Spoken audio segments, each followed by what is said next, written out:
Estamos aqui com Alexandre Pitoli. Alexandre, é só Alexandre Pitoli? Não, tem o Paulo Vitti no meio, com muito orgulho. Descendente de... Na verdade, o que acontece é o seguinte, eu descobri agora há pouco isso, a história é muito engraçada, porque para nós, né, minha mãe é Paulo Vitti, meu avô Alberto Paulo Vitti, para nós era um sobrenome iugoslavo, de origem iugoslava. Só que agora com essa divisão toda aí, né, Sérvia, Croácia, né, Kosovo, aquela coisa toda, eu estava na posse do Milei, no ano passado, dezembro do ano passado, na Argentina, e no meu crachá colocaram Alexandre Paulo Vitti Pitoli. Aí um cidadão olhou o Paulo Vitti e parou e falou assim, que sobrenome, de onde é esse sobrenome aí seu? É seu esse sobrenome? Eu falei, meu Era um nome. argentino? Não, era o embaixador de Montenegro na Argentina. Você tá brincando. Aí esse cidadão chegou e falou assim, essa família é muito importante lá. Eu vou mandar para você a árvore genealógica. Pra você ter uma ideia, ele mandou o estudo da minha árvore de Paulo Vitti até 1712. Eu conheci minha família Paulo Vitti agora que eu sei. E realmente tinha laços com você? Laços? Total. 1712. Na verdade, Paulo Vitti, né? O Vitti é filho de, né? Filho de Paulo, então, mas virou, lá é Pavlevich, a família. E ele matou a charada e acabou me apresentando. Que coincidência, era para ser mesmo. Para você conhecer. Então eu descobri que é de Montenegro. Descobri assim. E o Pitoli, né, do meu pai, que na verdade é origem italiana, e aqui na chegada no Brasil, mudaram tudo, porque o original é Pitol, com um T e sem o I no final. Então, mas aqui virou Pitoli, com 2 T's e um L. E você tem dupla cidadania ou só brasileiro? Não, ainda não. Estou terminando o meu processo. Italiana? Estou terminando o meu processo. Eu não tinha nenhum objetivo em ter, de verdade. Mas no Brasil que a gente vive hoje, eu preciso ter. É muito bom isso. Infelizmente. É importante, né? Ainda mais nesses casos, né? Alexandre, a sua formação, você foi apresentador de rádio, TV, mestre de cerimônia, locutor, é agente de comunicação. Mais alguma coisa no currículo? Na verdade, assim, eu não concluí o ensino superior, não tenho nenhum problema com isso. Comecei acho que umas 4 faculdades, mas eu acabei... Era um autodidata também, né? E sabe o que aconteceu, Gilson? Eu entendi que eu queria trabalhar, desde cedo. Minha mãe sabe disso, né? Que minha mãe está aqui no estúdio, para quem não está vendo, Dona Eunice está aqui me acompanhando. Eu comecei a trabalhar muito cedo mesmo, porque o que aconteceu? Quando nós morávamos em São Paulo, aí viemos para Bauru final de 85, início de 86, e quando nós mudamos para cá, eu já tinha paixão por discos, vinil. Eu já tinha paixão por discos. Com quantos anos? 11 para 12. E você nasceu aqui em Bauru? Nasci em Bauru, porque eu sou mais velho da minha mãe e do meu pai, eu sou primogênito, e aí meu pai viajava muito pela Embratel, meu pai trabalhava na Embratel, então minha mãe veio para Bauru para que eu nascesse aqui, contar com o amparo da minha avó, na casa da minha avó, então eu nasci aqui. Meus irmãos nasceram em São Paulo. Então você viveu um pouco em São Paulo também? Vivi até 11 para 12. Aí, quando eu vim para cá, eu me lembro de pedir um disco de presente para o meu pai, do RPM, né? O primeiro do RPM, não ao vivo, o primeiro mesmo, o Revoluções por Minuto. E aí meu pai falou, pô, não vou te dar disco, meu. Aí eu não tenho dinheiro para isso, aí acho que você vai ter que trabalhar. Na época podia. Aí eu saía da escola São Francisco de Assis, da escola São Francisco de Assis. Eu saía da escola, ia para casa almoçar e ia trabalhar na farmácia do seu Euclides, que é na Olavo Bilac, quadra 9. Tudo no Bela Vista. Tudo Bela Vista. A região metropolitana da Bela Vista. Centro aqui, né? Era a nossa vida aqui, né? E aí eu comecei a trabalhar na farmácia com 11 anos, não tinha 12 completos, para poder comprar meus discos. Aí eu saí da farmácia, fui trabalhar numa oficina de moto aqui em frente ao supermercado, na época era Santo Antônio, né? Depois virou Sé Supermercados, aqui na pracinha, dos expedicionários. Já era Paulistão. Perto da Globo ali, né? Exato. Tem o Banco do Brasil. Sim. Colado do Banco do Brasil tem uma oficina de moto até hoje, do Valmir. Tem. Trabalhei ali. Trabalhei ali um tempo também. E de lá eu fui para a rádio. Então eu sempre gostei de trabalhar e acabei que, embora tenha passado no vestibular da Unesp, saindo do 3º colegial, passei para comunicação social, rádio e televisão, cheguei a fazer 2 anos da faculdade, mas eu tinha muita dificuldade na faculdade, porque eu estava no meio. Eu já era um prático, eu era operador da rádio, eu era programador da rádio, mas não da 94. Ainda, hoje. Não, porque você só pode ser a partir dos 18 anos. Então, quando eu entro, ainda tenho 17 na faculdade. 17. Então, eu só podia ser locutor a partir dos 18. Então, eu vivi uma situação onde nenhum professor tinha prática no rádio. Nenhum professor tinha trabalhado numa rádio. Já estava respirando aquele ambiente faz tempo já, né? Gilson, para ter uma ideia, era no caderno, na época não tinha computador, essas coisas, era no caderno. Eu levava um caderno, e o professor falando, eu fazendo programação, porque eu lembrava da discoteca toda da rádio, os escaninhos, que a gente chama os casulos, então letra A, letra B, C, D, então, Alphaville, não sei o que, então, aí B, Bruce, C, Carpenters, não sei o que, eu ia fazendo programação da rádio, aí eu chegava na rádio, então, e passava para a máquina de escrever, uma Hamilton 25, onde eu fazia programação na máquina de escrever. Então a faculdade começou a perder sentido para mim. Né? Você vivia aquilo, né? Eu vivia o rádio. Você não aprendia, você já vivia sempre aquilo. Eu era apaixonado sempre fui um apaixonado pelo rádio. E você, a primeira rádio que você entrou... 94. Foi a 94 FM. É. Ela era vinculada ao Oliverde já naquela época? Não, eu entrei quando desvinculou. Quando desvinculou, porque eles tinham a AM e a FM naquela Entrei época. Quando separou. Quando foi a separação, que o Alceu Rodrigues veio. Quando o Alceu veio... O Alceu tá até hoje, né? O Alceu até hoje. É. O Alceu é primo do meu pai. A mãe do Alceu, tia Laura, é irmã da minha avó Alba. Então o Alceu é primo do meu pai. Morava no Rio. Quando ele compra a parte da Dona Odila, acho, foi isso? Ele ficou com 25% da 94. E aí ele vai um dia em casa, despretensiosamente, para comunicar que estava vindo para Bauru, e vê os meus discos na sala de casa. O que é isso aqui? Meus discos. Deixa eu ver. Ele começou a olhar os discos e falou assim: que isso, garoto? Você gosta disso aqui? Tinha de tudo. Tinha Elvis, Beatles, Rolling Stones, tinha RPM, tinha de tudo. Já tinham bons discos lá. Que eu comprava tudo em disco. E algumas coisas para minha bicicleta. Aí ele falou: pô, eu tô comprando a rádio, você vai trabalhar na rádio comigo. Aí fui pra rádio. Assim. Foi assim. Era pra ser. Aí minha mãe ficava louca. Eu chegava a dormir na rádio. Eu dormia na rádio. Minha mãe falava assim: só vem tomar banho. Tinha alojamento lá na rádio? Tinha nada mesmo. Eu pegava o sofazinho, aquelas almofadas soltas, fui no chão e dormia na rádio. E a rádio permitia que você ficasse lá, sem problema. Pra rádio eu acho que era bom, porque arrumaram um louco que adorava começou a fazer de tudo lá dentro. Mas a rádio teve uma transformação, né, Pitoli? De um tempo pra cá, né? Que sentido? Afetou muito, né? A tecnologia. Hoje você não escolhe mais uma música por disco, ou não liga na rádio para pedir uma música. Hoje você porque música deixou de ser matéria-prima, né? A verdade é essa. Primeiro, tecnologicamente falando, quando eu entrei no rádio, eram as picapes, os toca-discos, né? As cartucheiras, que era onde nós veiculávamos os comerciais, a mesa de som, os gravadores de rolo para ter as vozes gravadas dos locutores que gravavam a programação. Tudo isso, né, concentrado numa mesa de som, que era um console de áudio para rádio, que a gente chama, não é uma mesa comum de estúdio, é uma mesa para rádio, e tudo isso conjugado ali. Aquilo ali era um sonho. Gilson, muito provavelmente, muitos erros, se a gente comparar o que acontece hoje, um certo amadorismo, mas esse amadorismo é de amar mesmo, sabe? Era uma loucura fazer aquilo. E isso, em 1997, começa a transformação para a automação do rádio. A 94 foi pioneira. Eu consegui, na época, junto com uma empresa que até hoje teve uma alteração no nome, que chamava Access, hoje Informa, uma das maiores do Brasil para automação. E 22 de julho de 97, acaba os discos na rádio. Só computador. Com uma HDzinha, acho que de 6 GB, alguma coisa do tipo. A gente, para ter uma ideia, a gente chegava a tirar música para pôr outras, porque não cabia tudo o que a gente precisava. O HD era pequeno. Mas já começava, então, os comerciais executados no computador, o que abria uma possibilidade de auditar, né, de ver se realmente... Porque antes eram cartuchos, né? Se o técnico encasquetasse como não saía, ou saía mais vezes aquele e o outro, não tinha controle nenhum. Né? E o computador passa a abrir essa possibilidade. Então, aí que eu falo do amadorismo e uma profissionalização do negócio. Melhorou, só que perdeu o encanto.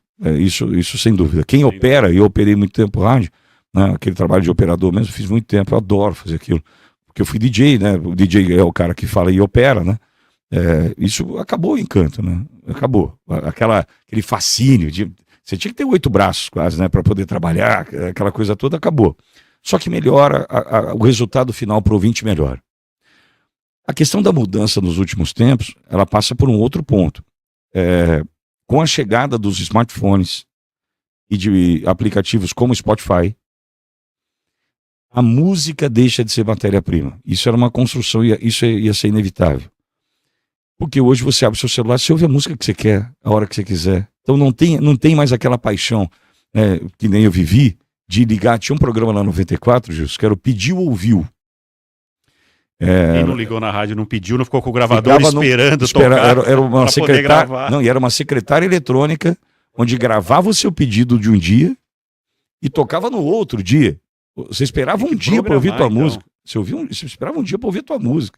Hoje tinha que entrar na fila. Abre o celular hoje, né? Então, nesse momento, o que vira música de ser matéria-prima e o que vira um produto principal da rádio. Foi aí que a gente fez essa Auriverde agora. Antecedendo até a chegada da Jovem Pan, da filiação, a gente entendeu que a produção de matéria, de conteúdo, de gente falando, esse rádio falado, era o rádio que ia fazer a diferença. Então, eu fiz uma pesquisa grande em 2015, 14 para 15, e ali eu falei assim, acabou a música no rádio. Né? Olha, e esse acervo todo de vinil, que as rádios tinham aqueles milhares de... O que aconteceu com esse acervo, Vitória? Olha, da Auriverde, por exemplo, eu sei que está num imóvel, da família que é proprietária da rádio. A situação, eu não sei, quando eu cheguei já não estava mais. Da 94, parte foi para a Unesp, para a Rádio Unesp, e eu não sei se a Rádio Unesp conservou, não sei, desejo que sim. Então parte foi doada, então. Parte foi doada para a Rádio Unesp. Porque é um acervo imenso, né? Na 94 eram 11 mil discos. Nossa. Era um sonho. Você controlava, sabia onde estava tudo ali. Todos eles. Porque eu organizava a discoteca, eu era discotecário, função. Eu entrei auxiliar discotecário, mas não tinha um discotecário. Então eu entrei auxiliar. É só o salário. Exato, era para ser um salário de auxiliar.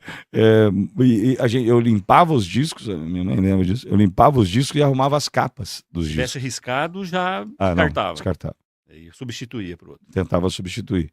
Lembrando, a gente tinha que comprar, né? Nessa época. Então, muitas vezes a música deixava de tocar.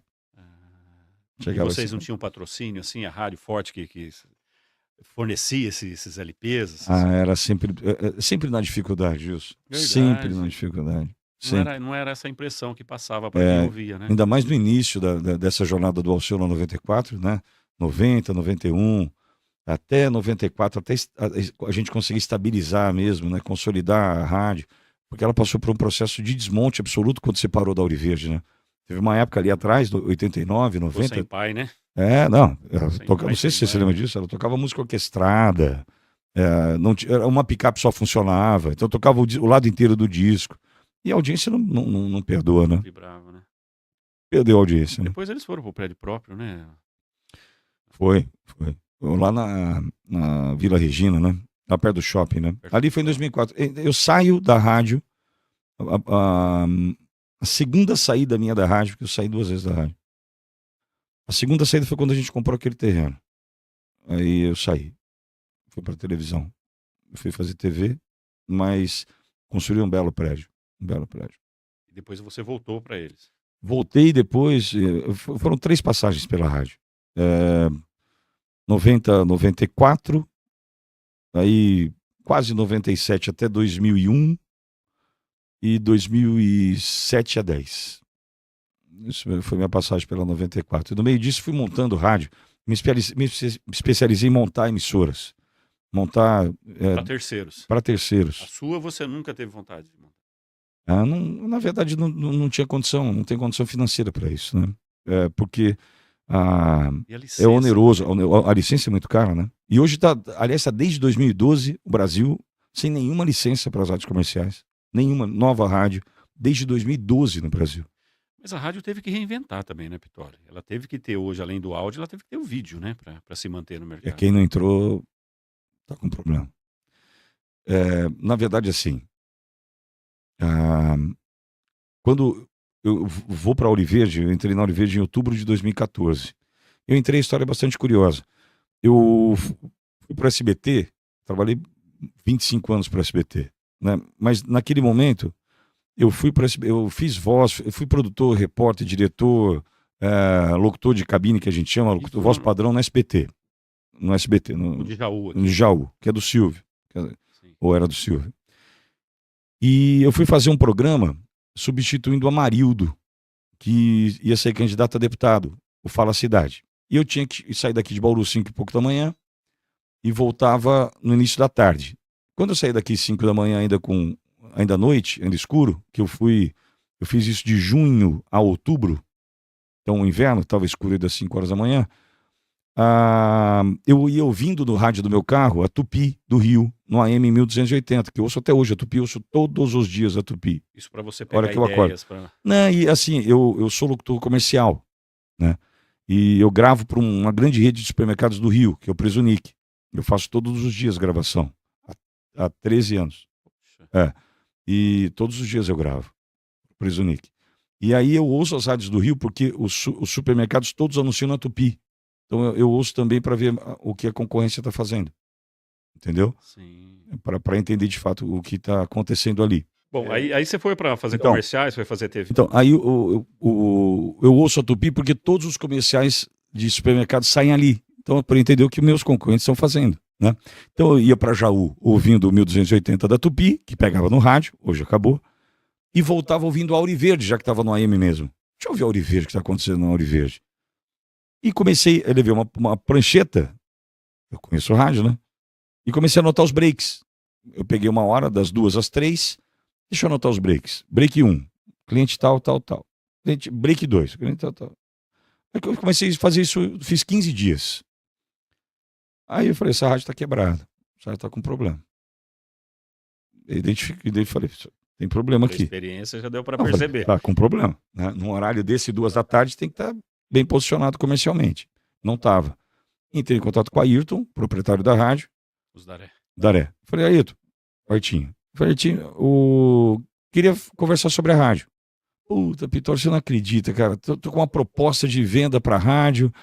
O cara tem um prazo aí para me dar. Eu fiz uma contraproposta, ele tem 15 dias para me dar uma resposta. Você consegue esperar 15 dias? Eu falei, consigo, eu tô tranquilo. Né? Vai acabar o meu contrato com a televisão de apresentar esse programa, eu volto à minha vida normal. Isso em que ano, Pitor?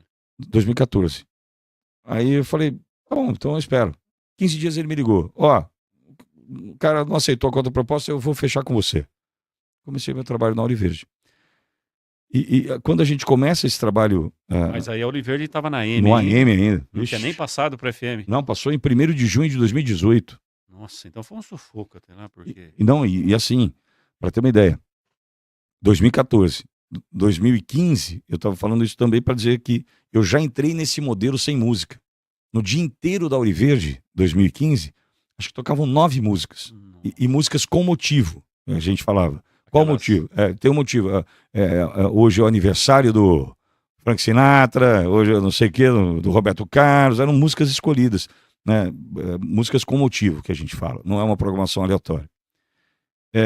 Isso 2015 já. Ou seja, o que a gente já via de Spotify, de Apple Store, de Apple Music, a gente já entendeu e falou, acabou a música no rádio. A gente já estava programando para isso. Só que havia uma promessa da Anatel de que a gente entraria para o FM em março de 2015. Então eu preparei a rádio para subir para o FM, para a gente migrar do AM para o FM, para março de 2015. Ela só entra em junho de 2018. Nossa, aguentar até lá, hein? Não, acabou. Por isso que eu virei Jovem Pan. Não tenho nenhuma vergonha de dizer. Como que surgiu a Jovem Pan vir pra cá? Surgiu porque eu precisei... Você que foi? Sim. Precisei dispensar 22 funcionários, porque eu ia quebrar. Eu não tinha mais jeito. Você já estava como diretor, né? Já, desde 2014. A rádio ia quebrar. A rádio, eu não ia ter o que fazer, porque eu não saía a migração para FM, não entrava na FM. E vocês acreditaram que ia entrar em 2015? Em 2015. E eu não tinha mais o que fazer para pagar funcionário e tudo, e eu tive que desmontar a equipe. E nessa desmontada da equipe, eu falei, eu preciso de um parceiro para poder tocar as horas que eu não tenho mais gente para fazer. Aí fui pesquisar e trouxe a Jovem Pan News. Só notícia, sem música. Nesse movimento de trazer a Jovem Pan News para cá, ele não vai ficar bravo comigo. O próprio Alceu riu de mim. Falou assim, você tá louco trazer uma rádio que não toca música para Bauru? Falei, Alceu, eu pesquisei, cara. Eu acho que já não era o principal. Eu acho que vai dar certo, né? Mas porque conteúdo, gente, custa. Música, se eu imaginar o seguinte, se em 1 hora eu tocar 12 músicas, né, 48 minutos, só toca. Né? E faz 1 hora de programação falada. Pô, a gente viu, você viu lá? Acompanhou lá o corre-corre, você não para um minuto, meu. Era no rádio, era no celular, era no microfone, era dando a posição pro pessoal. Falei, poxa vida, que loucura. No 220 ligado o tempo todo. Isso é todo dia, Justo. Isso é todo dia. Mas é a minha paixão. Mas aquilo ali é todo dia, aquela orquestra ali, né? E precisa de gente. Você acorda que horas? 5. 5 horas. E aí deita que horas? 11h30. Nossa. Não dá as 8 horas por dia. Não, nunca deu. Minha mãe sabe disso. Nunca deu. Nunca fui de dormir. Assim, 5 a 6 horas é o suficiente para mim. Não gosto. Eu gosto de, assim... se eu deitar às 10, eu vou acordar às 4. Se eu deitar às 9, eu vou acordar às 3. Sabe assim? Então, vai manter o ritmo sempre. Já dei toda 11 e pouco da noite, enfim. E sempre conectado, né? A gente tem que estar, né? E sempre, né? Ligado com a antenado com a rádio. Com notícia, né? Eu confesso que não programas... Porque o que acontece hoje Tô misturando um monte de assunto aí, Jesus. Não, sim, tranquilo. Faz parte, é o bate-papo. A notícia é uma commodity. A notícia é uma commodity. Por quê? A notícia você tem na Auriverde, na Jovem Pan, na CNN, na CBN, na Band News. A notícia é uma só. Bolsonaro indiciado. A notícia é essa. Ok. Qual é o diferencial da Auriverde? Das demais também, mas você vai escolher. A opinião. O que te diferencia é a opinião. E a coragem de dar opinião também, né? Eu brinco que eu não sei se é coragem ou é falta de juízo. Né? Porque no começo até minha mãe, minha irmã, minha esposa ficaram muito preocupadas. Assim, porque o primeiro passo da Jovem Pan News, quando eu implantei aqui, contratualmente eu não podia falar de Brasil. Eu podia só falar de questões locais. E a gente, naquele primeiro momento, a gente vivia uma administração do Gazeta. Mas esse controle era da Jovem Pan? Rígido, extremamente rígido. Você não podia, então, interferir a outras emissoras? Não, eu não podia falar de Bolsonaro. Eu não podia falar. Só eles lá. Né? Só eles. Né? Eu era uma Bauru, então fale de Bauru. E essa mudança foi interessante. Aí, era só questões locais. Então, nessas questões locais, a gente lançou uma campanha, por exemplo, Bauru Sem Dono. Apresentando, por exemplo, assim, por que Bauru sem dono? Sem dono pelos donos da cidade mesmo, que não deixam isso aqui prosperar. Né? Quem vê o Rio Preto, o que era Rio Preto e vê hoje, fala, por que aconteceu com Bauru? Né? Piracicaba mesmo, né? Indaiatuba que está voando, claro, não está no tamanho de Bauru ainda, mas são cidades que prosperaram, enquanto Bauru patina. Bauru está patinando. E naquele momento eu começo a comprar uma grande confusão com a administração local. Tanto é que eu tomo mais de 20 processos dessa turma. Essa turma tentou. Não, agora eu acho que tem mais um só agora. Perdi 2 no cível. Eu tive que pagar a indenização. Verdade. Porque o juiz entendeu que eu estava errado, né? Enfim, eu estava brigando por faixa de pedestre na frente de escola. E o juiz entendeu que eu estava errado. Mas faz parte. E minha mãe, minha irmã, minha esposa, no momento, tipo, Ale, tira o pé, velho. Isso não vai dar certo. Você tá arrumando confusão com gente grande. Eu me lembro em casa um dia, eu falei assim, vamos lá. Você é o quê? Para minha irmã, advogado. A senhora é o quê? Minha esposa. Então, de rádio entendo eu. Deixa eu fazer. Eu sei para onde eu tô indo. Não ouçam. Não ouçam. Eu preciso fazer isso. Se eu não fizer isso, não vai dar certo. Eu preciso me posicionar. Se eu não me posicionar aqui agora, se eu for morno aqui, não vai dar certo. Lembra disso, mãe? Foi um dia que eu fui até bem mais tímido do que eu estou sendo aqui agora. Eu falei, para de encher meu saco, deixa eu trabalhar. Eu sei de onde eu preciso ir para lá, vocês não estão entendendo. Eu sei o que eu estou fazendo, por favor. Não, mas ele está preocupado com você. Eu falei, eu entendo, claro, agradeço, mas é o meu caminho. Se eu não for agora, não vai ser mais, não vou ter mais chance. Estou com 50, cara. E acabou que deu certo. Acabou, os processos vieram. A grande maioria deles eu venci. Esses processos aqui regionais, aqui todos de Bauru. Todos de Bauru. Todos de Você Bauru. nunca teve um processo de fora? Não. Uma coisa maior? Acho que vai chegar um aí agora, que eu fui formado ontem. Já virou rotina, então. Cansativo. Olha, se vai no cível, tá tudo bem. Se perder, paga um dinheiro lá e vamos embora. Mas eles jogam sujo, eles vão no criminal. Aí você tem que provar que não é crime. Porque, por exemplo, teve um que eu perdi em Bauru no crime. Perdi em Bauru. Isso por falar só. Eu fui condenado no crime a 1 mês e 10 dias. 1 mês e 10 dias. Quer dizer, não dá prisão, só que eu deixo de ser primário. E da próxima vez que eu estou sobre um processo, isso vai acumulando e com 4 anos eu vou ser preso. Que absurdo. E de novo, desculpa, tanto é que eu ganhei por unanimidade no TJ. No TJ eu ganhei. Esse momento é um sofrimento solitário. Eu não vou falar isso pra mim. Ela está sabendo agora que eu ganhei. Ela não sabe que eu perdi aqui. Não faço isso com ela. Né, mãe? Não faço isso com a senhora. Então, isso é solitário. Mas isso faz parte do processo. E eles jogam dessa forma. Por quê? Se eu faço um acordo de não persecução penal, que eu posso fazer para dizer, eu quero assinar reconhecendo, mas tá aqui, me ajudem. Eu só posso fazer um novo 5 anos depois. Um novo acordo. E o que eles fizeram comigo? Começaram a lotar de processo. Aí comecei a olhar e falar assim, onde eu tenho mais chance de me ferrar? Mas é uma forma de te amordaçar de calar. Opa, foi isso aí. Então, e tudo isso falando de Bauru. Quando a rádio vira Brasil, ela vira em abril de 2022, quando o Daniel Silveira recebe o indulto, 21 de abril de 22, que o Daniel Silveira recebe o indulto do Bolsonaro, do presidente, para sair da cadeia. Era um feriado nacional, 21 de abril, Jovem Pan no ar. No dia seguinte de manhã eu entrei no ar às 8. Quando eu entro no ar às 8, eu faço um comentário sobre a graça do presidente Bolsonaro. Eu comecei a comentar por quê. Era uma ponte de feriado, era uma sexta-feira, 22 de abril, de 22. Era uma ponte de feriado e minhas pautas locais começaram a cair porque era ponte de feriado. O vereador viajou, o secretário não atendeu. Vocês já estavam fazendo YouTube naquela época? Já fazia. Tinha 33.287 inscritos naquele dia.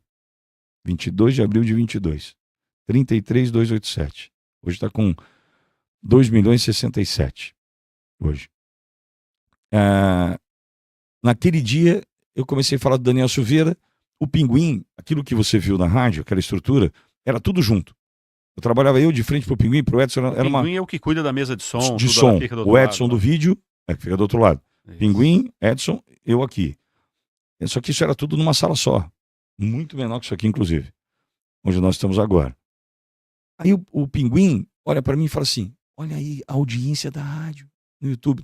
Os inscritos. Olha aí, olha a audiência aí.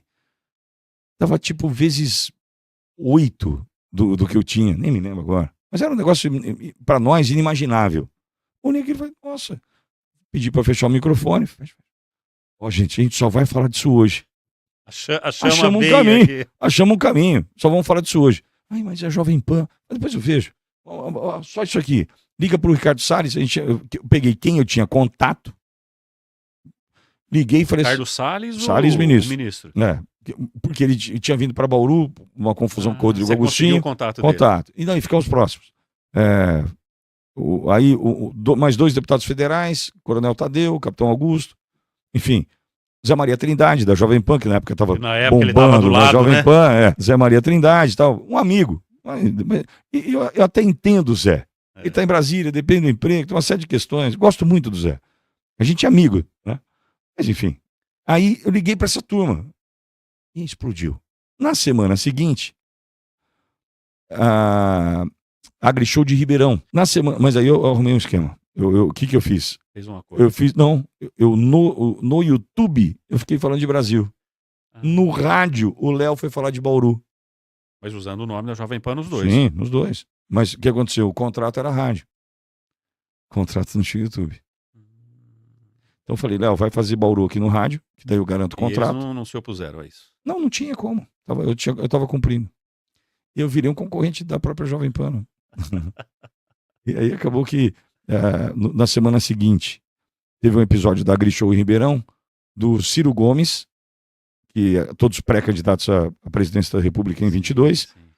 Ele xingou todo mundo, Deus e o mundo lá. Lembro. E na mesma feira, o Dória... Eu acho que foi nesse daí que teve um episódio com Mamãe Falei, não foi que ele brigou? Eu acho que... Eu não me lembro. Não me lembro se foi nesse, mas eu sei que nesse ele xingou todo mundo. E aí o Dória, que ainda era pré-candidato à presidência, sozinho, absolutamente isolado, que mostrava que ele não tinha chance nenhuma de ser candidato. Ele tinha até deixado já o... Já tinha deixado o governo, que tinha deixado em abril. No início de abril. Aí o que aconteceu? Um deputado, o Coronel Tadeu, amigo até hoje, ele estava lá e fez esse vídeo e mandou para mim. Esse vídeo deu mais de 2 milhões de visualizações e a rádio cresceu. Aí não paramos mais. Aí descobriram qual era o caminho. E aí foram abrindo outros caminhos, né, Pitori? Porque aí depois você conseguiu ter contato também com o Bolsonaro, né? Bolsonaro, na verdade, aconteceu assim.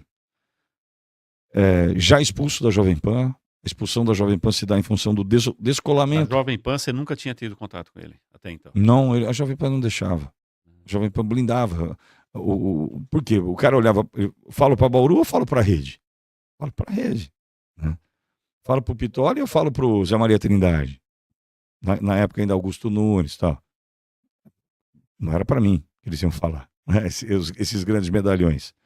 Então, eu nunca tinha tido acesso ao Bolsonaro.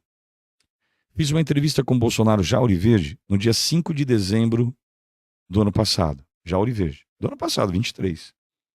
Fiz essa entrevista, aí a gente se encontrou na Argentina, na posse do Milei, no dia 9 de dezembro. Então, dia 5 foi a entrevista, dia 9 de dezembro. Não te interrompendo. Conta pra gente como que foi esse convite do Milei para você ir para a Argentina. Como que surgiu isso? Surgiu da seguinte forma. Um ano e meio antes da eleição... E não foi qualquer um que foi na posse do Milei, né? Pois é, mas a história é boa. Um ano e meio antes da eleição, um amigo, meu amigo até hoje, falei com ele hoje, inclusive o Rodrigo, esse Rodrigo, amigo do Milei. E o Milei não era... O Milei era um deputado argentino. Era só candidato. Era um deputado, não. Era deputado. Era um deputado argentino, mas sem expressão alguma, sozinho, isolado, tal, um libertário. Bolsonaro aqui, né? Mesma coisa, mesmo modelo. Esse cara, num evento da Jovem Pan, acho que na Colômbia, em San Andrés, não me lembro onde, ele vira para mim e fala assim: esse cara aqui vai ser presidente da Argentina. Juro para você, Jesus. Ele falando no WhatsApp com o Milei. Eu falei assim: quem é esse cara? Milei. Não sei, não conheço. Cara, apoia ele aqui. O que é apoiar? Vou te explicar. Abre espaço para falar dele aqui, porque daí eu recorto as matérias feitas em português, no Brasil, mostrando que o deputado tem força no Brasil. Você acabou abrindo um canal para ele aqui. Aqui no Brasil. Então eu fiz isso. E aí o cara vira candidato, oficializa a candidatura e ganha. Por isso eu fui convidado. Muita sorte, não? Por isso eu fui convidado. A gente esteve junto em Camboriú agora no CIPEC, no meio do ano agora. A gente não esteve junto no Rio agora no G20, porque foi um horário. Porque quando a gente se encontra, eu fui à posse do Bukele em El Salvador, agora em junho. Poxa, que legal. Porque a gente também abriu espaço para o Gustavo Vidiatorro, que é o ministro de Segurança Pública do Bukele. E aí, como ele conseguiu a reeleição, também fui convidado, fui para essa posse. E estivemos juntos com o Milei lá em El Salvador. Então, lá você conseguiu ter acesso a ele. Assim, até, mas aquela ruim de contar. Não te proíbe de te aproximar? Não, cara, por conta do Rodrigo, que é amigo, ele olha, eu tenho até um vídeo aqui, ele olha, ele fura a segurança, Rodrigo, Pitor, assim, então, acho que é porque facilita o acesso. Ele respeita a história. Acho que isso que é interessante do Milei, entendeu? Ele respeita a história. Então ele fura, bloqueia o protocolo, cumprimenta, enfim, foi fácil. E por isso que eu fui à posse.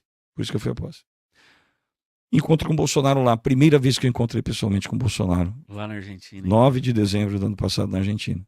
E ali a gente toma um café da manhã juntos, e à noite tinha um evento. Ele já conhecia a sua programação aqui. Tinha participado comigo dia 5, isso era dia 9. Então, e foi muito boa a entrevista.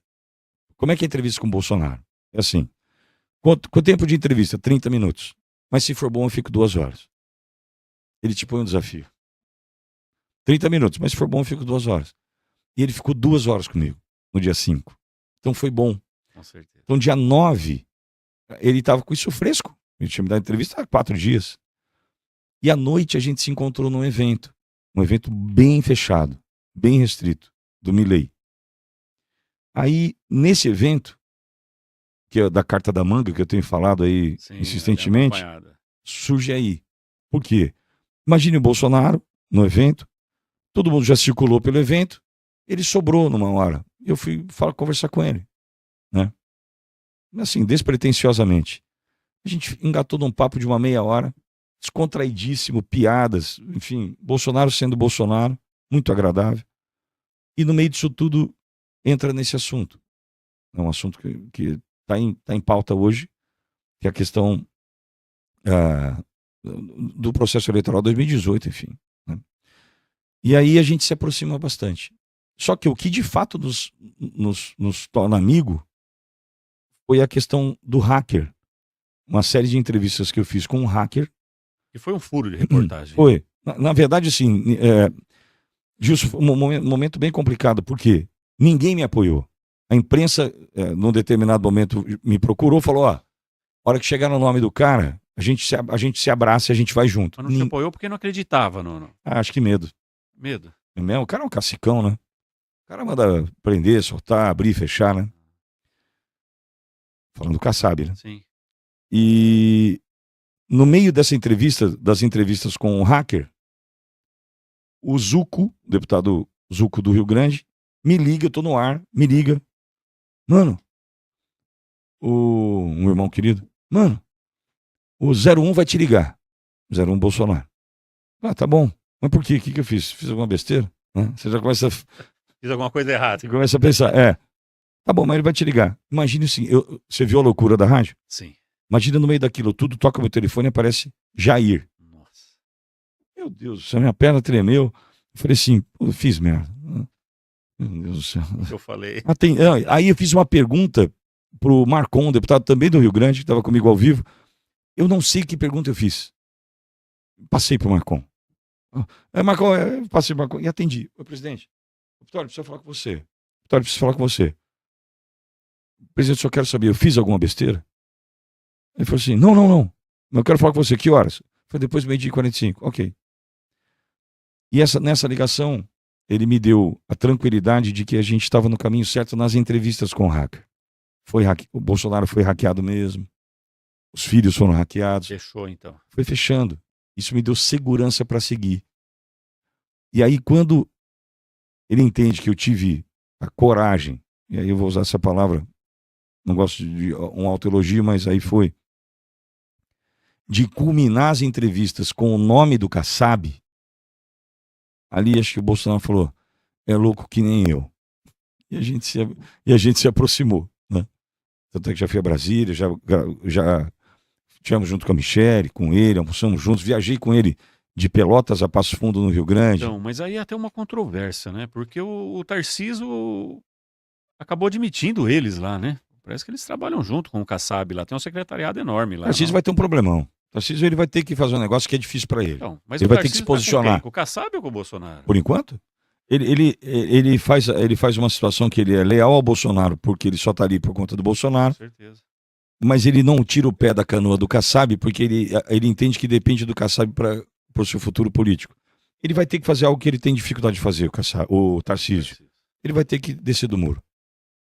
Porque a impressão que dá é essa mesmo. Ele tá. Eu não tenho nenhum problema em dizer isso. Ele tá. Ele é uma pessoa leal aos acordos. Mas ele tá com um acordo com duas pessoas hoje antagônicas politicamente falando, que é Bolsonaro, né? E Kassab. Ele vai ter que se posicionar. É uma posição... Bom, todo mundo votou nele por uma posição, né? Ele votou. E quem elegeu o Tarcísio foi o interior de São Paulo, né? Se dependesse da capital... Sem dúvida. Eu acho que estaria à esquerda lá. Sem dúvida. E o interior vai cobrar. E vai vir agora, né? Vai vir junto com o próximo presidente, né? Vai vir cobrar, vai cobrar.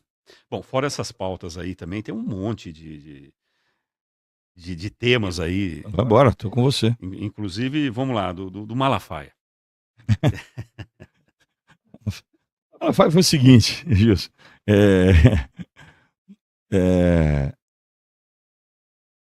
Olha como é que são as coisas. Por que eu falei que ele estava mentindo? Ele falou que tinha tido uma conversa com o Bolsonaro, não teve conversa com o Bolsonaro. Enfim, ele entrou numa onda lá. Eu sou bastante sincero, Gilson, eu vou deixando essas coisas para trás. Enfim, e eu disse que ele era mentiroso. E provei que ele era mentiroso. Ele se incomodou.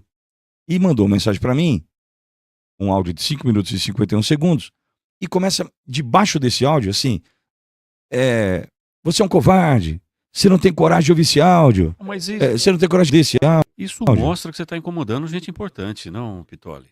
Eu brinco que eu não sei onde errei que deu certo. Aí, na hora que eu olho, o cara me ofendendo, um covarde. Pera um pouquinho. Pinguim, tô mandando o áudio aí, põe no ar, vamos ouvir todo mundo junto. Se ele quer isso... Isso sem programar? Não, ao vivo. O que você viu lá? Falei, Pinguim, já que ele quer, vamos pôr ao vivo, vamos ouvir todo mundo junto. Aí, dá o play. Apertou o play, Gilson, começou aquela pancadaria, aquele xingamento, xingou o João. Você conheceu o João? Puxa, não... Um lorde, um garoto. Ele é um lorde. Um lorde, ele salva a equipe, eu brinco, né? O João ofendeu o João, jornalistinha, babaca, foi ofendendo, né? O cara tava incomodado mesmo. Mas aí, rapaz, aí ele mandou outra. Ele tava me desafiando para eu debater com ele.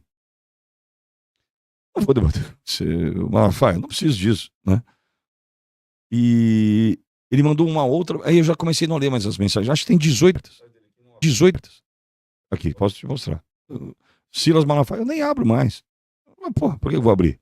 Né? É um aliado importante. Mas ainda é aliado? Acho que é um aliado de conveniência. Não, acho que hoje não mais. Mas por conta dessa decisão que eu tomei de veicular o áudio. Isso destruiu. Né? Destruiu essa... Por culpa dele, né? Claro. Né? Destruiu por quê? Destruiu uma imagem. Uma imagem positiva. Uma imagem, não, eu sou da direita, eu sou não sei o quê. Pô, eu tô fazendo meu trabalho. Né?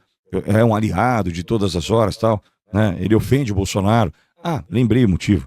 Foi porque ele deu entrevista para Globo, para Globo News. Ele deu uma entrevista atacando o Bolsonaro. Eu falei assim, pera um pouquinho, você não é amigo nem aqui, né? Nem na China. Agora eu lembrei o motivo. E aí, essa minha decisão de colocar o áudio dele deu uma esfriada. Não sei se volta para o grupo assim, dessa forma. Não, nem sei se está fora do grupo. Mas eu vou usar uma frase que um grande amigo meu me disse. Ele falou assim, Malafaia é um canhão, tem um canhão, mas ele tá dando tiro para trás. É o que ele fez, né? Completamente é o que ele fez. Né? Então acho que foi uma decisão acertada minha ali de colocar aquele áudio ao vivo, Gilson. O Adélio Bispo?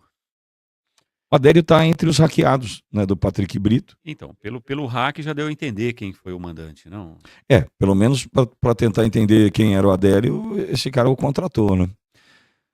O que chama atenção, na verdade, Gilson, é que a Polícia Federal do Brasil não está disposta a descobrir a verdade.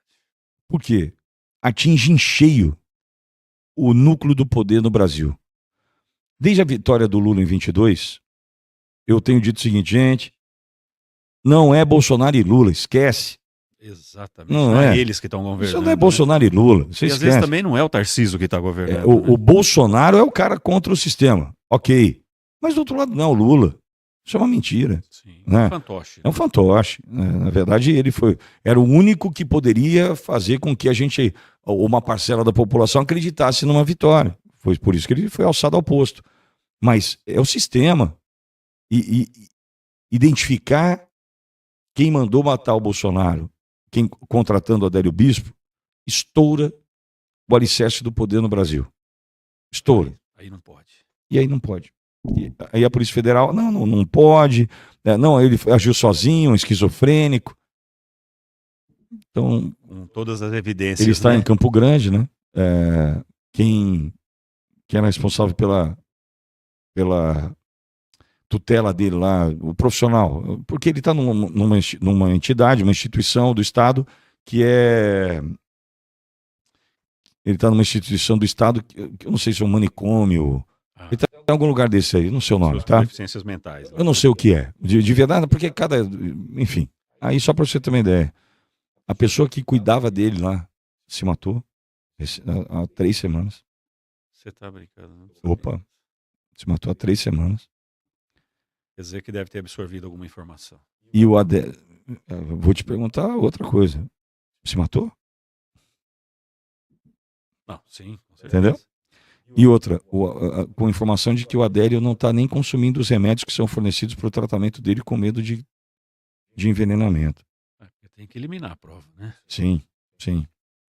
Então, Adélio Bispo, eu acho que cabe à Polícia Federal, acho que cronologicamente, a hora é agora de passar limpo isso aí. Por quê? Tinha a questão da Marielle para passar. Marielle data de 18 de março de 14 de março de 2018, Marielle. 14 de março de 2018. Como o Adélio é 6 de setembro de 2018, entendeu que cronologicamente a Polícia Federal já resolveu Marielle, vamos resolver do Adélio. Acho que é bom para todo mundo. E esse golpe agora que estão falando? Esse golpe militar que teve, que foi planejado, isso... Gilson, como é que eu condeno alguém? Como é que eu condeno alguém conjugando o verbo no futuro do pretérito? Olha, poderia, ele queria, ele teria, isso não existe no ordenamento jurídico do Brasil, isso não existe no Código de Processo Penal. Você, no Brasil, tem que ter execução, tentativa... O crime tem que estar consumado. Mas né? tem que estar pronto o negócio. Andou e deu o golpe. Ok. Não. Teria, supostamente, teve a ideia de... Então, o que eu vejo? Na verdade, isso tudo se dá porque o alvo é o Bolsonaro. Se ele vai ser preso ou não, eu duvido que ele vai ser preso. Eu não acredito na prisão do presidente Bolsonaro. Mas é isso que eles estão tentando. Na verdade, assim, o que eles estão tentando é provar para o mundo que o cara tem que ser preso. Eles estão tentando gerar o máximo de elemento possível para dizer que ele tem que ser preso. É isso que eles estão tentando fazer. Só que a Globo mesmo inocenta o Bolsonaro. Uma apresentação quando diz o seguinte, ó, ele não quer, ele não está querendo fazer. Pô, se ele não quer, ele não está querendo fazer, então ele não fez, não tem golpe. Agora, não tem nem participação. Mas, ô Gilson, a gente está gravando esse programa aqui na noite do dia 27, certo? Às 20h30 do dia 27, Fernando Haddad vai à televisão para lançar o pacote para tentar diminuir o déficit público. O dólar já estourou, a bolsa já caiu, para desviar a atenção, já está um caos, já está um caos. O que o Fernando Haddad vai anunciar hoje, na noite do dia 27, não sei que dia vai ser exibido o programa, mas só para a gente contextualizar, mostra que esse governo que está perdeu as rédeas, não tem como fazer. Por isso que dólar e bolsa já reagiram. Certo. Não é bom ter uma cortininha de fumaça? Sim. Você desvia toda a atenção, né? Porque a economia é o calcanhar de Aquiles de qualquer governo, né? E destruíram, não? Acabou. Uma coisa que estava positiva. Então a gente põe o Bolsonaro, chama ele de golpista, tal, não sei o quê, e essas notícias vão reverberando. No rodapé lá você fala da economia. É uma cortina de fumaça. Quer ver outra? O 6x1 da Erika Hilton. Acabou o assunto. Você percebeu que acabou o assunto? Que naquele momento precisava de uma cortina de fumaça. Você fala, não tem, mas ser agora 4x3, a escala de trabalho. Você percebeu que acabou? É que naquele momento precisava de uma cortininha de fumaça. E a imprensa patrocinada que é... No tribunal também que teve lá. Sim. O rapaz com os fogos. França, né? Você vai gerando cortina de fumaça, né? Infelizmente. Que acaba não tendo pé nem cabeça. Exatamente. E o Pablo Marçal? Veio despontando. Eu não confio no Pablo Marçal, ele sabe disso. Você chegou a entrevistá-lo? Eu cheguei. Tá no site, tá no canal da Aurivejo. Se você colocar Aurivejo Pablo Marçal, tem uma boa entrevista lá. No momento em que ele acendia, ele estava acendendo na pesquisa. Então, naquele momento, eu falei, porque o que acontece? Eu falei pro presidente, olha, o Melo Araújo, Coronel Melo Araújo, que é o vice do Nunes, eu gosto de uma pessoa confiável. Que é o indicado do Bolsonaro. O problema é que o Nunes era prefeito. E eu sabia que o Nunes, na primeira possibilidade, poderia cravar uma faca nas costas do presidente. E na minha posição de conservador que sou, das pautas que eu defendo na rádio, o Nunes tem um programa na prefeitura que é saúde para todos. Bom, saúde para todos eu não posso defender. Você vê o secretariado dele, né? Falei para o presidente, falei assim, a Marta, né? Sim, falei, presidente, eu não posso defender saúde para todos. Não dá, né? E o Marçal despontando. Ouvi o Marçal na rádio. Nesse momento, Gilson, uma pessoa próxima a mim vai para o núcleo duro da campanha do Marçal, primeiro escalão da campanha, como voluntário e doador. Voluntário e doador. Ou seja, o cara foi porque acreditou no cara. Não foi para receber um centavo, não foi para ter carguinho. Ele foi porque ele falou assim, opa, tô gostando disso aqui, tô disposto, é um cara do meio, da mídia e tal, e com muito recurso, se colocou à disposição para trabalhar e para ajudar. Esse cara, na manhã do domingo, 6 de outubro da eleição, mandou uma mensagem para mim. Falou, Pitório, o cara é um traidor. O cara é um traidor. Porque a questão do laudo, do toxicológico do Boulos, falsificado, a questão do laudo ele sabia que não era para publicar, não sei o que ia destruir a campanha, teve uma série de questões, e ele decidiu. Então, o que nós entendemos desse núcleo próximo é que ele não queria ser prefeito de São Paulo. Ele queria bagunçar. Ele queria bagunçar. E ele conseguiu. Ele conseguiu. Num determinado momento, né, o chat da rádio, do YouTube da rádio, era M28 o tempo inteiro. O tempo inteiro. Só que ele mostra quem é com esse laudo falso, traindo os seus apoiadores de fato. Apoiadores disso. Eu tô falando de gente voluntária e que pôs dinheiro. Não é o cara que tava... bolsonaristas, né, que apoiaram. E bagunçou o nosso meio. Sim. Ele bagunçou, criou seus intergalácticos, aquela coisa toda e tal. E logo depois, no caminho para o segundo turno, entrevista o Boulos. Não dá para acreditar, não? Então assim, aí na semana passada, no sábado, dia 23 agora de novembro, eu fui convidado para palestrar num evento de um instituto que está se criando aí no Brasil e tal. Olhei os palestrantes, acho que dá para ir. Só que eu estava vindo da viagem de Londres, aí fui para o Rio de Janeiro fazer G20. Eu estava realmente muito cansado no sábado e virei pro cara e falei assim, embora eu não tenha problema com isso, mas ia para uma palestra de 40 minutos, sair daqui de Bauru, custo, tal, deslocamento, 40 minutos, cansado. Eu falei pro cara assim, algum problema não ir nesse, cara? Por favor. Aí ele falou, não, fica tranquilo, tal. Eu faço remoto se você quiser, eu entro no telão. Porque todo mundo é de São Paulo. O Pitório que é de Bauru, na verdade. Eu que estou 340 quilômetros, né?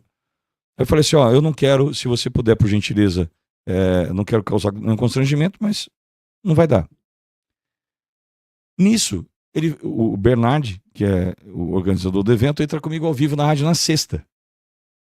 Entrou comigo na rádio na sexta e eu dei essa notícia para ele ao vivo, até para que todos entendessem que não era um problema dele eu não ir, era um problema meu eu não ir. Eu que estava não indo, né? Eu falei, Bernardi, quero dizer aqui para aqueles que apostavam na minha ida que eu não vou, estou cansado, tem uma distância, tem um custo que eu vou ter que absorver, tal. Eu não vou. Poxa, que pena, Pitório, porque no evento ia passar o Pablo Marçal ia passar no evento e tal. Disso eu fiquei sabendo naquela hora. Eu falei assim, como é que é? Bernardo, eu não entendi. Ao vivo, na rádio, que você viu lá. Como é que é? Não, o Marçal vai. Eu falei, pô, que bom que eu não vou. Porque onde o Marçal tá, eu não tô. Eu não ando mais na mesma calçada que o cara. Eu não posso acreditar em quem trai dessa forma, né? Ainda mais politicamente falando. É impossível acreditar. Então, a minha posição hoje com relação ao Marçal é muito clara. E causei problemas para esse evento. Tanto é que o Marçal não vai. Porque quem estava participando não só da organização, mas compra de ingressos, quem estava não sei o quê, mas se o Marçal for, eu também não vou. Então, ele perdeu absolutamente Perdeu a credibilidade. Perdeu, total. Por opção dele. Principalmente com as pessoas sérias. Por opção dele, né? Agora ele deve se lançar à presidência, não? Não sei. Porque talvez no Senado. Para o presidente, acho que não. Hoje já teve uma pesquisa do Instituto Paraná que dá o Bolsonaro na frente do Lula, acho que 4 pontos e pouco na frente e tal. Ele já nem aparece como provável candidato. Então, isso mostra que, acho que desse jogo ele está fora. Todo mundo entendeu quem é. E aí o cara não viabiliza. Então, falando para ele pro União Brasil, eu desejo que vá. Ele vai estar no lugar certo, vai estar numa zona, né? Um negócio mal arranjado. Uma bagunça. E lá tem o Caiado, que deve ser um candidato. Então inviabiliza o Marçal e acaba com essa história. O Caiado vai acabar dividindo um pouco, né? Os votos da direita. Né? Mas se apertar, ele... Pula fora. Se apertar, ele mostra uma tatuagem do Che Guevara, né? Ele nunca teve com o pé todo lá dentro. Não. Ele é bom de discurso. Né? Um cara que foi candidato à presidência da República em 1989, Caiado. Nossa, verdade. Ele foi candidato em 1989. Não tem seu nome estabelecido de fato até hoje para disputar uma vaga como essa? Não tem mais, né? Não vai, né? Passou a chance, não? Concorda? E você teve no Senado também, né? Discutindo a censura, o YouTube, as plataformas, né? Censurando, limitando, né? O YouTube, na verdade, né? Que é a nossa principal plataforma de transmissão, né? E até hoje vocês estão desmonetizados? Não, a gente está monetizado. Voltou a monetizar? Voltou em fevereiro. Mas o que acontece, Gilson? O que o YouTube faz com a gente? Mas vocês tiveram que entrar com algum pedido, eliminar alguma coisa para desbloquear? Ou... Não. Não, isso a gente tentou, mas nada acontecia. Aí, em fevereiro, liberaram. Ótimo. Só que, para você ter uma ideia, hoje, eu não faturo, com 2.060.000 inscritos, eu não faturo o que eu faturava em novembro de 22 com 600.000 inscritos.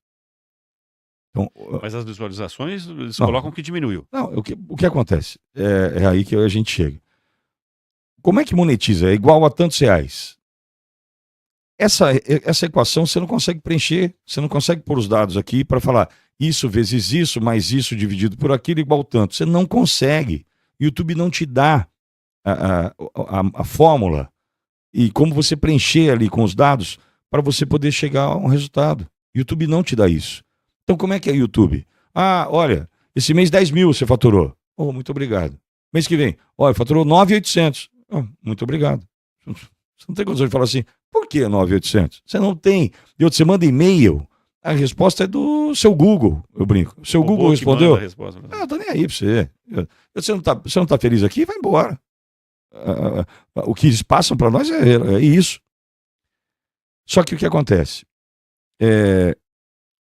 Foi aí que me levou ao Senado. O senador Eduardo Girão, um amigo, Girão, amigo mesmo, uma pessoa muito querida, Girão, ouvinte da Auriverde, ele e seu Clodomir, que é o pai dele, ouvinte da Auriverde, me ouviu falando sobre a queda de audiência da rádio. O Girão é que estava no Senado com você. Ele era o presidente da comissão. Naquela ocasião, ele que propôs a audiência, perdão. Estava junto com o Alexandre Garcia. Com o Garcia, você... Exato. Ele me ouve dizendo o seguinte, como é que uma audiência consolidada no YouTube de 30.000 pessoas simultâneas, de um dia para o outro cai para 15.000? 50% de quem me ouve decidiu de um dia para o outro, não gosto mais do Pitória, é isso mesmo? É impossível, né? Impossível. Aí que eu fiz? Peguei, e o meu faturamento caiu 75%, Gilson. Que empresa fica em pé, cara? E vocês dependiam exclusivamente do YouTube? Não exclusivamente, mas é um pilar. Sim, e tanto. Mas era o principal. É um pilar e tanto. Hoje, comercialmente, a rádio está bem posicionada. Mas o YouTube é uma bela receita. Uma bela receita. A gente lidera a audiência do YouTube nas manhãs, no Brasil. A gente ganha de CNN, ganha de Jovem Pan, ganha de todo mundo. Então, pode imaginar que os números são importantes para nós. Só que o que aconteceu? Eles derrubaram os números todos diminuídos, e eu tive uma ideia. Falei, vou falar com os meus clientes. Quero saber se os meus clientes deixaram de vender. Ou reduziu em 75% as vendas. Tem que reduzir. Porque eu diminui o aquário. Sim. Eu vou, né? E liguei para os clientes. Por quê, Gilson? Os clientes que anunciam na rádio, os números são dedicados à Auriverde. 0800, 770, é o número para Auriverde. O mesmo produto no Pânico tem outro telefone. Para ele medir de onde chega a ligação. Que programa que está dando mais resultado para mim? Então o 0800 seria dedicado a gente. que eu fiz? Liguei para o cliente e falei assim, me conta aí, como é que tá as tuas vendas? Cara, teve um aumento, 3%, 4%. Ah, teve aumento, Você pode mandar um relatório para mim, dentro do que você pode me oferecer de informação? Posso. Aí eu peguei no período toda a queda da minha audiência, proposta pelo YouTube. Eu caí, para você ter uma ideia, eu caí de 1.900.000 visualizações num dia, 1.900 num dia, para 116 mil. Nossa, 10 vezes quase. Tá bom pra você? E eu fui. Mas isso só para desmonetizar, né? Porque, isso para sufocar financeiramente. Isso é para te tirar dinheiro. Sim. Entendeu? Aí eu vou acompanhando a métrica Jovem Pan, CNN e eu, a Auriverde. Eu vou acompanhando. Quando eu começo a cair, a Jovem Pan e a CNN sobem. Aí no terceiro momento, que eu caio drasticamente, Jovem Pan e CNN também caem um pouco, mas eu destruído a audiência. Aí o Girão ouviu e me levou para o Senado. E faço essa pergunta para as plataformas. Fiz essa plataforma. Isso é constado em atos, é um documento oficial. Me respondam. Primeiro, como é que vocês fecham esse número aqui? Ele é auditável? Esse número que vocês me oferecem final aqui, como é que é? E outra, como é que vocês derrubaram a minha audiência e meus clientes não pararam de vender? Sim. E são plataformas internacionais, né? Todas. Americanas, né? Todas. E agora com a entrada do Trump, você acha que tudo isso pode mudar? Olha, pro Brasil, a esperança está num cara chamado Eduardo Bolsonaro. Nossa esperança. Ele é amigo do Trump. Ele é amigo mesmo. Em Mar-a-Lago, na apuração do dia 5, ele foi, dos 85 convidados, o Eduardo teve 3 convites. Então foi ele e o Gilson Machado, que era o ministro do turismo do Bolsonaro, e o Gilcinho, filho do Gilson, seu xará. São nossos charás aqui. Então. Gilson e Gilcinho. O Gilson Machado e o Gilcinho, pai e filho, foram para apuração em Mar-a-Lago, convidados pelo Eduardo Bolsonaro. Eu já fiz essa fala, inclusive reverberou essa fala minha, que o Eduardo é a principal peça hoje. Porque o Eduardo Bolsonaro é que vai fazer o cutucar. Trump. Tá acontecendo isso. Não esquece lá, hein, Eduardo. Só que junto com isso, os anúncios feitos pelo Trump, em especial um deles, talvez o principal, e aí eu entro num personagem que é importante destacar, que todo mundo tem rotulado como louco, e eu já entendi o motivo, que é o Marcos Duval, senador pelo Espírito Santo. Marcos Duval, em julho, um pouco mais, um pouco menos, eu lembro onde eu estava, estacionado numa farmácia, na frente da minha casa, toco o telefone, era o Duval. Pode falar, irmão? Posso? É o seguinte, o Marco Rubio vai ser vice do Trump, ou secretário de Estado. Secretário de Estado nos Estados Unidos se compara ao Ministério das Relações Exteriores, ao nosso Itamaraty. Ou ele vai ser vice do Trump, ou ele vai ser secretário de Estado. E se for, estamos dentro. Por quê? É meu amigo. O Duval falando. Ele é meu amigo. E está com tudo o que precisa saber que está acontecendo no Brasil. Em julho. Desenhou, aí saiu o J.D. Vance lá de vice do Trump. Falei, poxa, será que o Duval errou? Caramba, né? Quando saiu o anúncio do Marco Rubio, tanto é que o Duval fala comigo na rádio, Marcos Duval, que eu falei, Duval, tem que falar, cara. Eu tenho que te agradecer, você acertou. Ou ele ia ser vice, ou secretário de Estado, e você acertou. E entra um cara, secretário de Estado, Marco Rubio, linha duríssima contra esses caras. Sabe tudo o que aconteceu no Brasil. Os caras odeiam a esquerda agora, né? Os caras vão vir com tudo, né? Então eu acho que a esperança está no Eduardo Bolsonaro e no Marco Rubio, que é amigo do Marcos Duval. Então, estão tentando rotular o Duval como louco para tentar desqualificá-lo mesmo. Como tentaram fazer com o Bolsonaro, genocida, sempre, né? Misógino, aquela coisa toda. Pô, esse cara aqui, como é que a gente faz para tirar ele do jogo? Chama ele de louco. É o que estão fazendo com o Duval. Então, e ninguém dá mais voz para o Marcos Duval. Falei com ele um pouquinho antes de chegar aqui, Duval. Tem que olhar, cara. Esses caras têm contatos e podem salvar a gente. Tem que olhar. Tem que vir de algum lugar, né? Tem. A esperança não pode acabar, né? Tem. Agora e o Elon Musk? Vai dar uma força também, né? Ele disse que vai prender o cabeça de ouro, ele né? profetizou, né? Vamos ver se a gente consegue comemorar isso um dia, né? Imagine você que você tem além do Marco Rubio, o Elon Musk, você tem o Jason Miller, nessa estrutura toda. O Jason Miller, antes de falar do Elon Musk, o Jason Miller é o homem de confiança do Trump. É o cara que, quando o Trump é expulso do Twitter, antes do Elon Musk comprar, abre junto com o Trump o Getter, uma rede paralela aí, para tentar ter um espaço de fala o Trump, porque eles entenderam que tiraram o Trump de todos os lugares. Eles abrem o Getter e ele vira o CEO do Getter. E vem para o Brasil para uma palestra, um evento, enfim, um CPEC. Vem para o Brasil para o CPEC, evento que vai ter na Argentina agora, dia 4 de dezembro. Ele vem para o Brasil para o CPEC e ele é detido no aeroporto, Jason Miller, pelo Alexandre de Moraes. Ficou, acho que 4 ou 5 horas no aeroporto. A exemplo do que aconteceu com o Sérgio Tavares, que a gente salvou lá. Você e o Borgo, né? O Borgo, ele deteve o Jason Miller, cara. E o Jason Miller tá no governo. Ele é o homem de confiança do Trump. Isso aí tem um resultado positivo para nós agora. Isso aí não é possível que não tenha. Não é possível que isso não retorne, né? E aí tem ainda o Elon Musk, que teve as contas da empresa bloqueada, a rede fora do ar. Então, não dá para. Embora a função do Musk dentro do governo Trump, né, não trabalhe diretamente com essa situação, eu acho que o que o Musk tem para nos dar é essa situação envolvendo a empresa dele mesmo.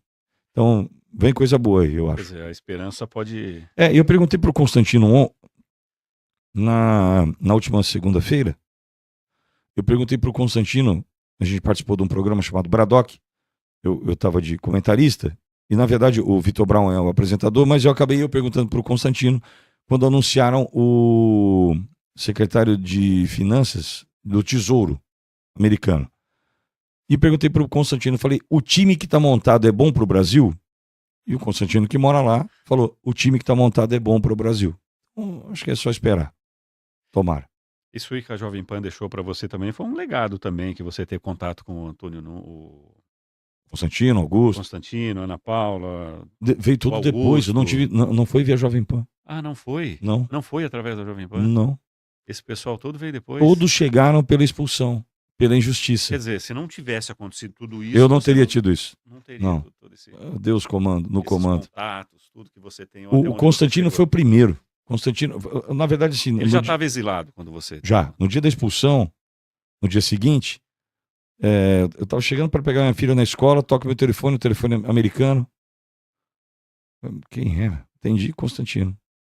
Ele falou, tô sabendo o que aconteceu, tamo junto. O que você quer? Quer que te mando? Esse foi o primeiro contato? O Constantino foi o primeiro. Aí na sequência, Alexandre Garcia, e o Augusto Nunes. O Augusto foi o seguinte, eu liguei para o Augusto, consegui o telefone por um terceiro, a gente nunca tinha se falado. Liguei para o Augusto e falei, Augusto, eu preciso transmitir hoje o OS Sem Filtro. Eu preciso, porque ontem tive pingos nos is. A Jovem Pan me dá um pé.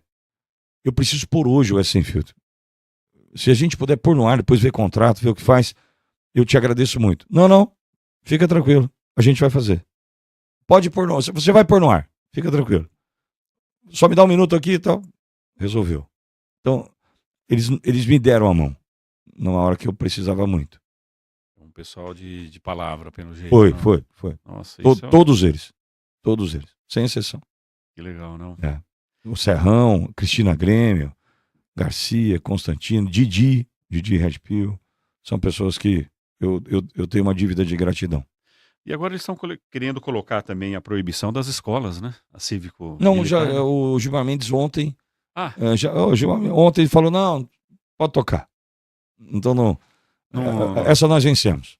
Verdade. Mas por que será não que ele de última hora mudou? Porque parece que estava tudo certo já. Que ele decidiu que está tudo bem. Poxa, que São Paulo pode tocar. Não dá para entender. A gente já não sabe se é um efeito Trump. Ninguém sabe mais nada. Mas que a corda está esticada, Parece que eles iam perder aí o visto, né, americano, né, o Supremo. Existe essa possibilidade. Seria uma... Cruze os dedos. Tomara, né? Eu não consigo. O pessoal fala, pega o baldinho de pipoca, tá? Eu não consigo, né? Eu vou pro front, né? Mas eu acho que vai ser uma coisa boa de assistir, sim. E você recebe as notícias de primeira mão, né, Pitoli? Você fica sabendo de muita coisa aí que a gente acaba não... Eu não vivo muito bastidor não, Gilson, sabe? Eu vou te explicar o motivo. Eu acho que ele custa um pouco. Você vai entender. Eu vou usar um termo que não é bonito. Eu prefiro não amarrar meu rabo com ninguém. Eu prefiro não amarrar com ninguém.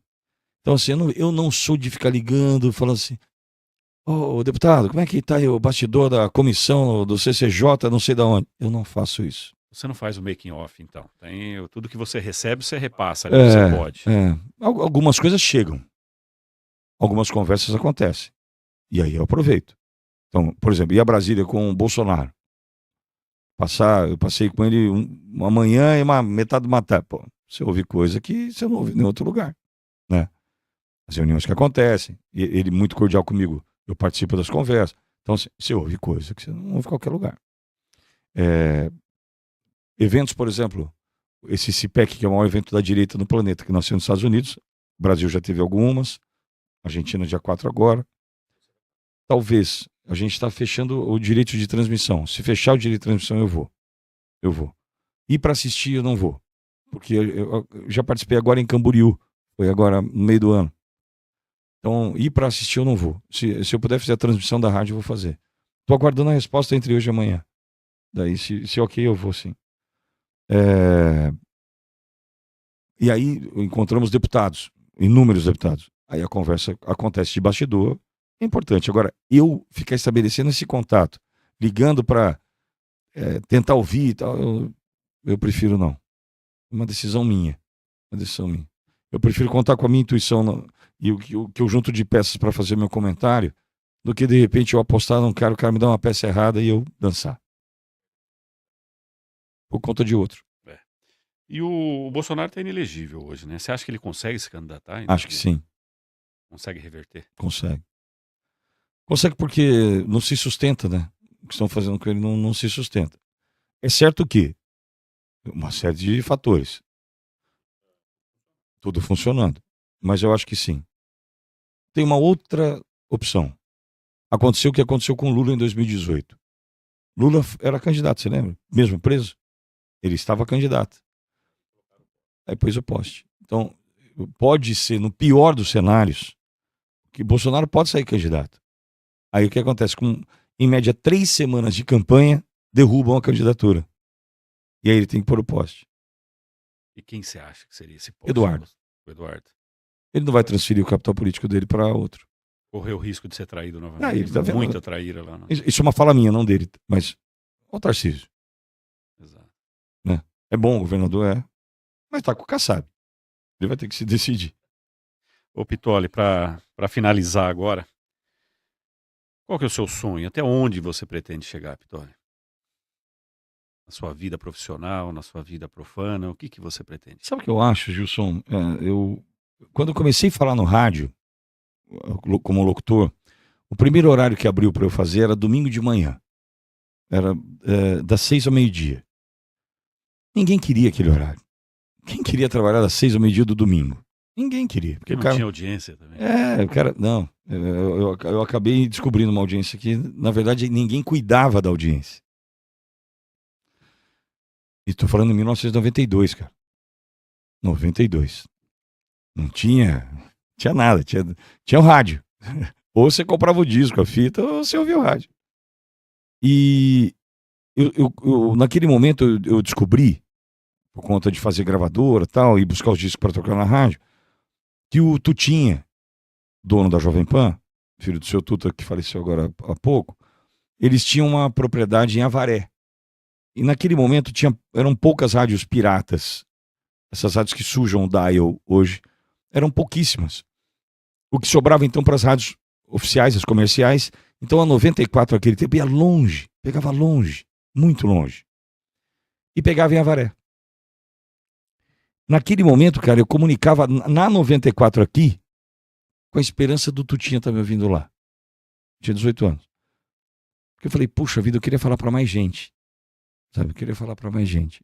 Sempre o meu sonho era assim, puxa, eu acho que a minha mensagem é uma mensagem que pode fazer bem para mais gente. Pô, e hoje, cara, onde a Auriverde chegou, estou a 10 minutos da minha casa, ganhando um prêmio em Londres. Esse prêmio de Londres que eu recebi dias atrás, foi feita uma séria pesquisa. Eu não entro em roubada, esses prêmios fajuta eu não entro. Quando eu pedi para ver o que era, fizeram uma pesquisa na comunidade brasileira no Reino Unido, e apontou a Ouro Verde uma margem pequena para outros gigantes aí, margem pequenininha para outros gigantes, mas a Ouro Verde a fonte de informação para esse brasileiro que está no Reino Unido. Do outro lado do mundo, né? A Ouro Verde, o Pitoli, sabe? Então, assim, o meu sonho é que a Ouro Verde, o meu trabalho, sejam instrumentos para a gente ter um Brasil melhor, sabe? Para que a gente possa ter a liberdade para fazer o que a gente precisa fazer. Tem temas que eu não posso tratar hoje. Então, se a gente recuperar essa liberdade e eu puder continuar com o meu trabalho, eu acho que a gente tem muito para fazer. Tem um detalhe, Gilson. Coincidentemente, tanto Silvio Santos quanto Roberto Marinho começaram o projeto TV, SBT e TV Globo com 50 anos de idade. Marinho começou em 1965 a TV Globo, ele tinha 50 anos.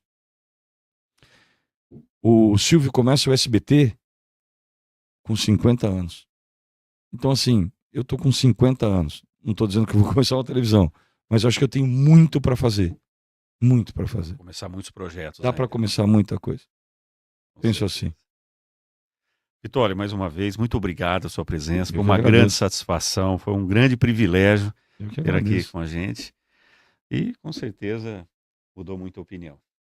Muito obrigado, Pitoli. Eu que agradeço.